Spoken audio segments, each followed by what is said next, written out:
बिस्मिल्लाहिर्रहमानिर्रहीम। जनाब चेयरमैन साहब, आज जो करारदाद पेश किए गए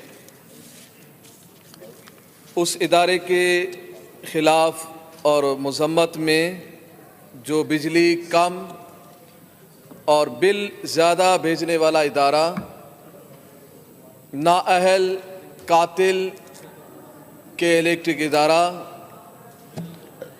जिसकी वजह से आज कराची की आवाम बारिश के लिए दुआएं नहीं कर रही है। उसकी वजह क्या है?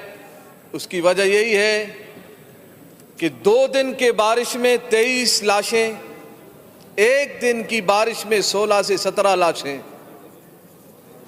35 से 40 लाशें 2 से 3 दिन में के इलेक्ट्रिक की गफलत की वजह से कराची की शहरियों ने उठाए हैं। और कराची की आवाम में एक बात मशहूर है कि के इलेक्ट्रिक के जुल्म के खिलाफ कोई नहीं बोलता, कोई आवाज़ नहीं उठाता। और वाक़ियतन मैं तकरीबन इस वक्त 22 से 24 दिन हो गए मैंने करारदाद में लाने की कोशिश कर रहा हूँ, मगर नहीं मौका मिल रहा। शायद गुमान इस वजह से भी जाता है। और मैं वज़ीर आज़म साहब से भी गुजारिश करूँगा कि जब 35 से 40 जाने गई, आपने एक्शन क्यों नहीं लिया? आपने एक वज़ीर को भेज दिया, उन्होंने 2 करोड़ उनसे वसूल कर लिए सफाई के नाम पे। उनके गिरेबान को क्यों नहीं पकड़ा अली ज़ैदी साहब ने? उनसे पैसे क्यों लिए सफाई के नाम पे? 2 करोड़ दिए, मुंह पे मार देते उनके।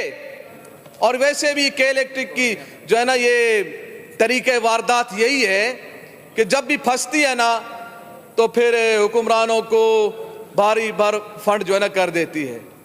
मगर तहरीक लब्बैक पाकिस्तान की जानिब से मैं मुतालबा कर रहा हूँ कि इस के इलेक्ट्रिक के खिलाफ जितने भी FIR ये कटी गई है उस पर कार्रवाई हो, और जल्द अज जल्द कार्रवाई हो, और फी फर्द 5 करोड़ रुपए हलाक शुदागान के लिए दिए जाएं। और जो इसके जख्मी हुए, जिनके हाथ कट गए, जिनके पांव कट गए, इसी नाअहली की वजह से, जो बिजली की करंट की वजह से के इलेक्ट्रिक के खिलाफ मैं वज़ीर आज़म साहब से भी और वज़ीर आला साहब से भी मैं गुजारिश करूँगा कि ये भरपूर इसके ख़िलाफ़ एक्शन लें और उन गरीबों का दस्तो बाजू बने जिनके वोटों से आप मुंतखब हुए हैं। वो आपकी तरफ मुंतज़िर हैं कि कब हमें इंसाफ मिलेगा और कब हमारे हुक्मरान हमें इंसाफ दिलाएंगे। उम्मीद है कि जो हलाक हो गए और जो ज़ख्मी हो गए उनको इंसाफ